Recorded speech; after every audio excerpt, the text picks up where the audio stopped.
अब तो भगवान शंकर कहते हैं गौरा, तुम तो जानती हो ना कि मुझे माखन मलाई पसंद नहीं है, तुम्हें भांग पीसना होगा। मैया पार्वती कहती अगर आपको भांग से इतना प्यार है तो आप भांग खाते रहिए, मैं चली अपनी मैके, मैं चली अपनी मैके। अब मैया पार्वती जैसे यानी अपने गणेश बउआ को गोद में लेकर के और मैके का रास्ता धरती है। अब तो भगवान शंकर लगे मनाने की, हे गौरा रानी ऐसा काहे करत तारो, अरे तहरा बिना हम जी ना पाईवे गौरा। अरे तानी तानी बात खातिर लाड़ो, काहे हमसे दूर जाओ है, किया है गौरा छोड़ी देवे भांगिया धाथुरावा, नहीं हरावा नहीं जा घूरी जाओ हे, आहे गौरा छोड़ी देवे भांगिया धाथुरावा, नहीं हरावा नहीं जा घूरी जाओ हे। होते हन सीताई ससुरारिया में बात मानो घूरी जाओ हे, होते हन सीताई ससुरारिया में ऐसे ना मुँह मोड़ी जाओ हे, आहे गौरा छोड़ी देवे भांगिया धाथुरावा, नहीं हरावा नहीं जा घूरी जाओ हे, आहे गौरा छोड़ी देवे भांगिया धाथुरावा, नहीं हरावा नहीं जा घूरी जाओ हे।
हे गौरा रानी, भगवान शंकर जी कहते रहे कि हे गौरा, रहे नाही पैबै गौरा हम भंगी अभी नहे,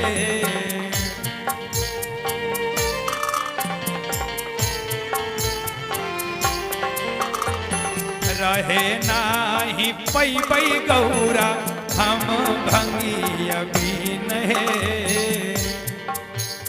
हे गौरा, मैं भांग के बिना तो नहीं रह सकता, लेकिन जब तू ऐसी बात कह रही हो तो सुनो। और कहा ने पीसे खातिर भांग को दीन है,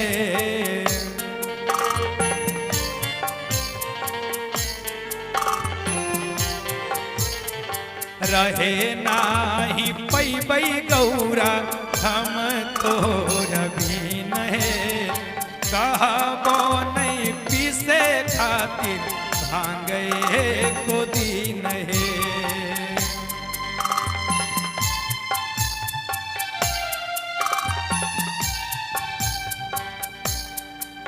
और करबो नहीं कबो फरमाइश भांगिया धथुरला होए, करबो नहीं कबो फरमाइश भांगिया धथुरला होए, आहे गौरा छोड़ी देव भांगिया धथुरावा, नहीं हरावा नहीं जा घूरी जा होए, आहे गौरा छोड़ी देव भांगिया धतुरवा नहीं हरवा नहीं जा घूरी जा हो हे।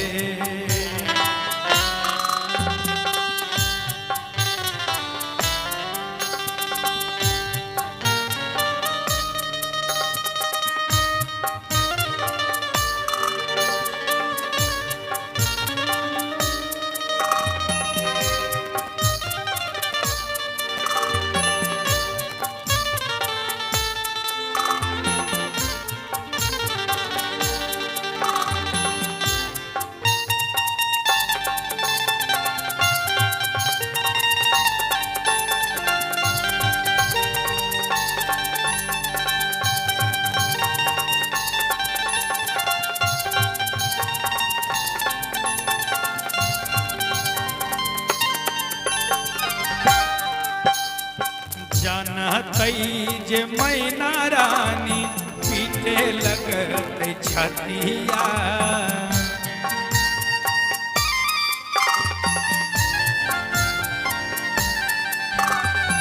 जानत जे मैना रानी पीटे लगते छतिया बचतई नहीं गौरा ससुरारी में जतिया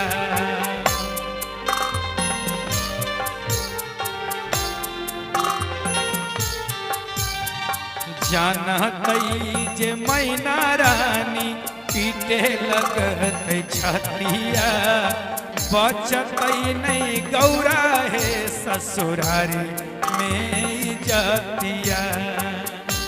ए गौरा रानी अब बालक बेदर्दी के संगे संगे है चंदू है चंदन रंजन मुना बम बम मंटू सब के हूँ आइल बा। आई हमार बबलू भैया ओम डीजे लेके आइल बड़े कि सब के हूँ मदद से गौरा रानी जी के मनावल जाओ। चंदू चंदन रंजन बम मानावो दिला मात दूर जाओ हे।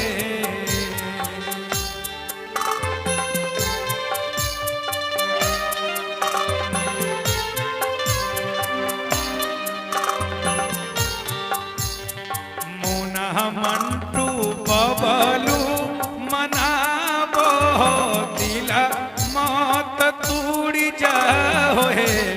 आहे गौरा छोड़ी देवे भांगिया धतुरवा नहीं हरवा नहीं जा घूरी जाओ हे।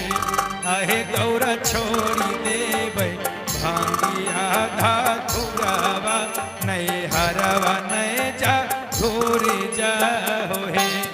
आहे गौरा छोड़ी देवे भांगिया धतुरवा नहीं हरवा नहीं जा घूरी जाओ हे। अरे भांगिया खैले बिना गौरा नींदियो नहीं आब है। ए गौरा अरे तनी सब भांग पिला दा। माई पार्वती कहत रहे हम कहनी ना कि माखन अनि माखन मलाई खाए अनि खाए के हता खाई हमरा से भांग नहीं खे पिसाई। अरे वो चली होने भगवान शंकर उठ गईले आ जाके कैलाश पर्वत पर सूत गईले। अब माई पार्वती भी सूतल बड़ी लेकिन भगवान शंकर के नींद नहीं खेआबत तो बार बार उठ के बैठो तारे फिर सोतो तारे फिर उठो तारे फिर बैठो तारे सूतो तारे नींद नहीं खेआबत तो आधी रात के अनि माई पार्वती उनका से अनि पूछा तारे कि हे भोलेनाथ आखिर भइल का रउआ न सूतो तानी ना हमरा के सोते दे तानी आखिर भइल का। तो भगवान शंकर कहत रहे के गौरा तू तो जानते बाड़ू जब तक भांग ना खाई तब तक नींद कैसे पड़ी और जब तक पेट में कुछ ना रही तब तक नींद होई। बजरंगी भैया चंदू भैया भगवान शंकर मैया पार्वती से कहत अरे और भंगिया खैले बिना गौरा नींदियो नहीं आब है। और भंगिया खैले बिना ये गौरा और नींदियो नहीं आब है। अरे गौरा हे तोहरा दायो नहीं आब है। गौरा हे तोहरा दायो नहीं आब है।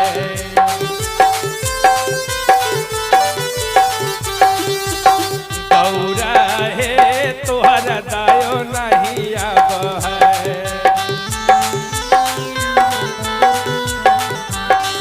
अरे भंगिया खैले बिना हे गौरा नींदियो नहीं आब है।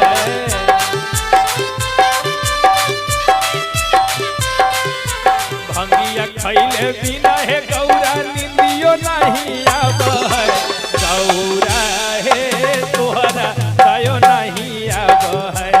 गौरा हे तोहरा दायो नहीं आब है।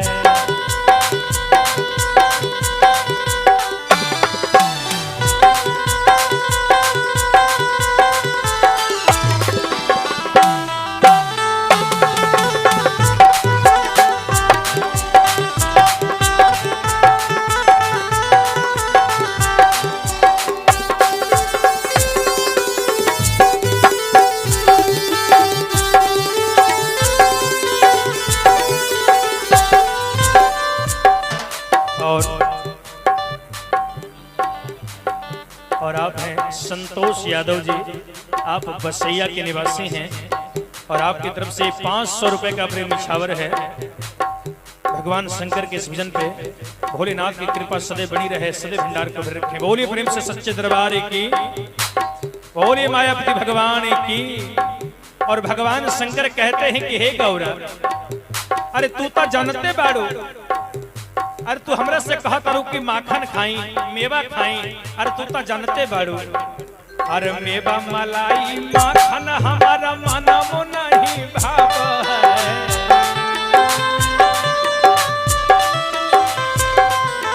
मेवा मलाई माखन मिसरी मनमो नहीं भाव है। गौरा हे तोहरा दायो नहीं आब है।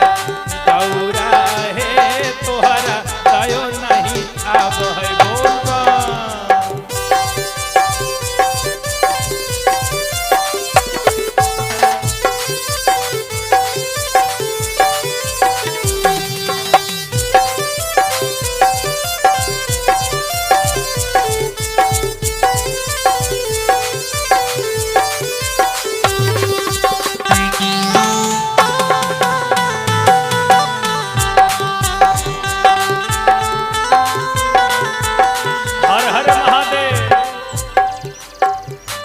माई पार्वती कहतरी कि तहरा के कुछ बुझाला। अरे भांग पीसते पीसते हमार है कलाई दर्द करेला, तहरा के कुछ बुझाला। तब भोलेनाथ कहतरी के गौरा काहे उदास होवत तारू, सुना ना। काहे करै छो गौरा मुखवा मलिन हे। तोहरा के कीन देबो भांग पीसक मशीन हे।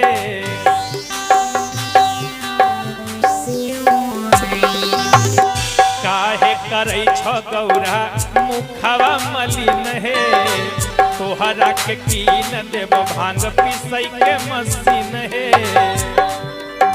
ए गौरा तनी हमर बात के सुन, देख यदि ना मानबू तो तोहरा के है नया जमाना है, एगो तोहरा के मोबाइलो हम कीन के दे दे, लेकिन हमर बात के माना। और चिलम धराई दा हाथे से अपना, यदि भांग पीसे में हाथ दर्द करता कलाई दर्द करता तो हमर हाथ के हमर बात के सुना। और चिलम धराई दा हाथे से अपना काहे तारा पाव। गौरा हे तोहरा दायो नहीं आब। गौरा हे तोहरा दायो नहीं आब। गौरा हे तोहरा दायो नहीं आब। हर हर महादेव।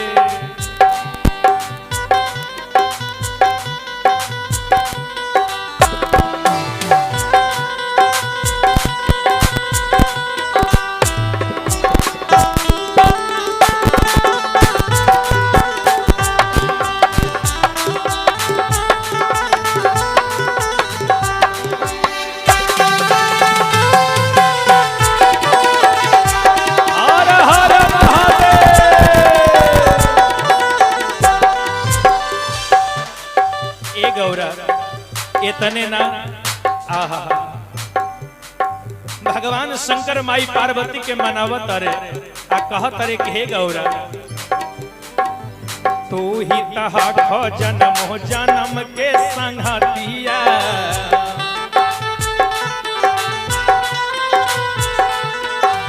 स्वामी के अपन गौरा मान लहो बतिया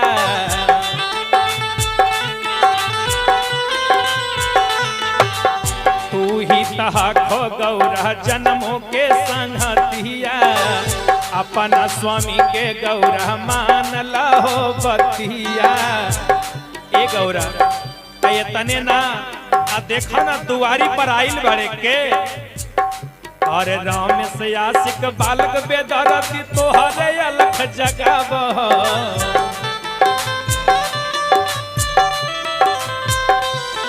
राम से आशिक बालक बेदरती तोहरे अलख जगाब गौरा हे तोहरा दयो नहीं आब गौरा हे तोहरा दयो नहीं आब गौरा हे तोहरा दयो नहीं आब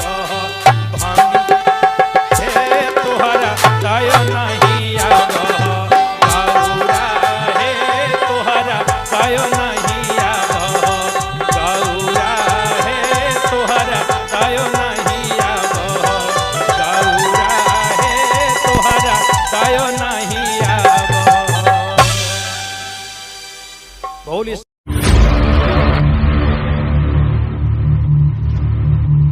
और धुइया चिलम से सवनमा में असमानमा उड़ेला अरे असमानमा उड़े अरे असमानमा उड़े भैया और धुइया चिलम से सवनमा में असमानमा उड़े धुइया चिलम से चीलम से सावनावा में असमानमा उड़े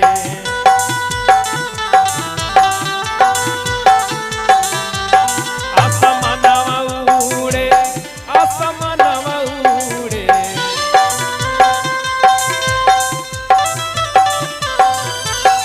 असमानमा उड़े असमानमा उड़े अनसमा लागे जब सजनावा के अंगनावा उड़े अनसमा लागे जब सजनावा के असमानमा उड़े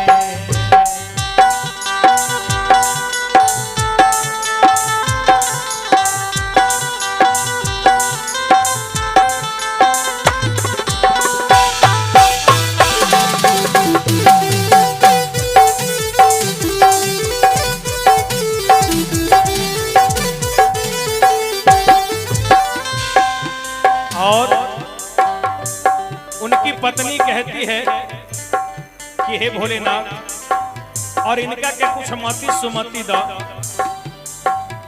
केहू इनका के समझाव कि जब से सावन चढ़ल ह कि तब से खाली गांजा पिए ले और कुछो नहीं खे करता कह तारी का अरे काम धंधा छोड़ी के खाली जपई भोला के नाम है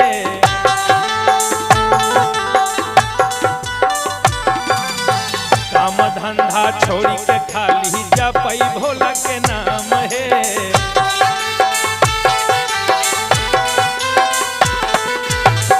चीलम पचीलम गांजा हमारे सुबह शाम है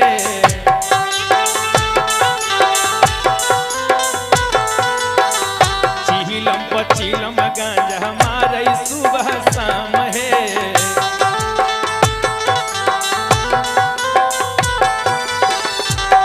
आसमानमा उड़े आसमानमा उड़े आसमानमा उड़े आसमानमा उड़े खाके भंगिया के गोला गौरा अंगनामा उड़े अनिसमा लागे जब सजनावा के अंगनामा धुइया चीलम से आवनवा के असमानमा उड़े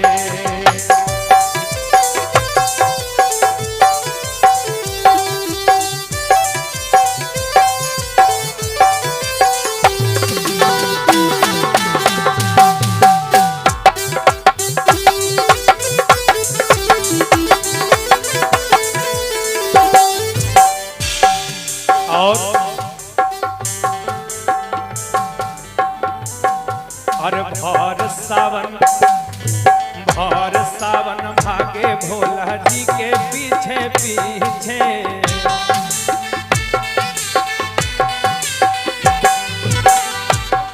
जब से सावन के महीना चढ़ल है इनका के कुछ सुहात नहीं थे और भर सावन भोला जी के पीछे भागे भागे।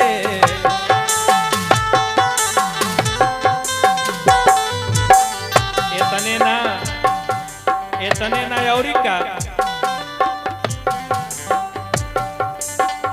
चंदू या चंदन हरदम गंजे में लागल रहे।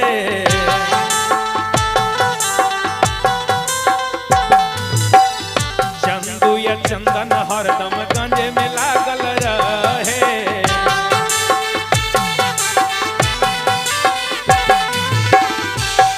आसमानवा उड़े आसमानवा उड़े आसमानवा उड़े आसमानवा उड़े बालक बेदर्दी भजनवा में आंगनवा झूमे। बालक बेदर्दी सावनवा में भजनवा झूमे। जब से चढ़ल बा सावनवा रोज भजन में झूमे। बालक बेदर्दी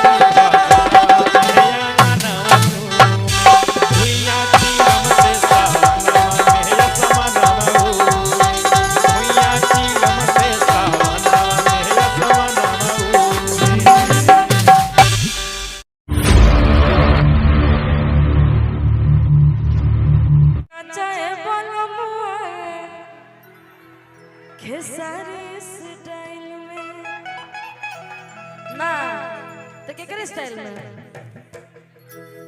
खेसारी स्टाइल में ना तो चलिए कि मर्द के मिजाज खुश कोई दायरानी कहला में कुछ ना होई परेशानी।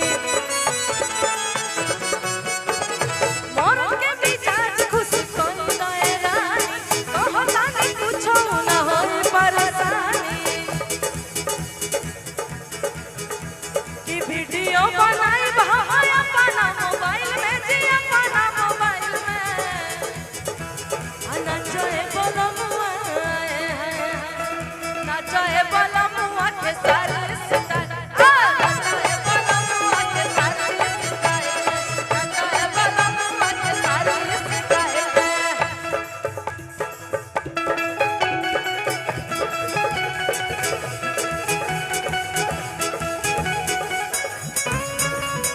हरवा बलमजी लाइन मारे लाते बरवा बलमजी लाइन मारे लाते बरवा।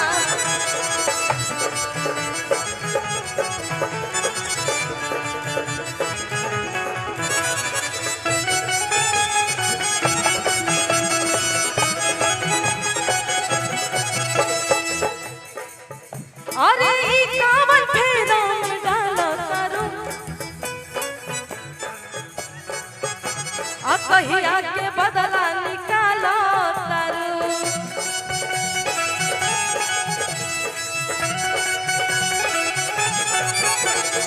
ई कावन फेरा में डालो तारू कहो कहिया के बदला निकालो तारू।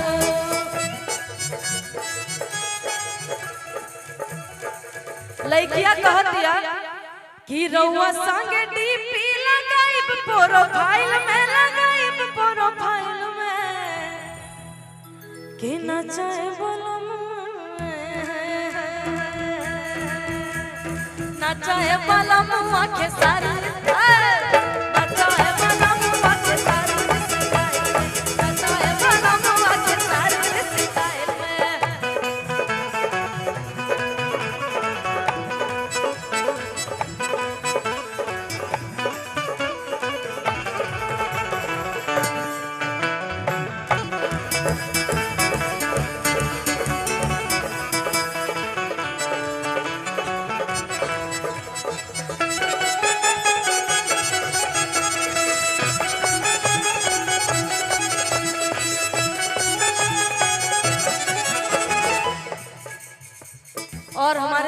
बड़े भैया का आदेश है कि रिकॉर्डिंग नहीं होगा, केवल गायकी ही चलेगी मंच पे। तो हमारे बीच बड़ा ही प्यारा सा सिंगर हमारा छोटा भाई गोलू उपस्थित है, हमारे मंच संचालक जी। अच्छा यहीं पे हो, आ जाओ। हमारा छोटा भाई गोलू बड़ा ही प्यारा गाता है, तो 2-4 गीत आप गोलू से सुनो, उसके बाद फिर तो हम तो बढ़ले बानी अभी, जब तक खत्म नहीं हो जाए तब तक।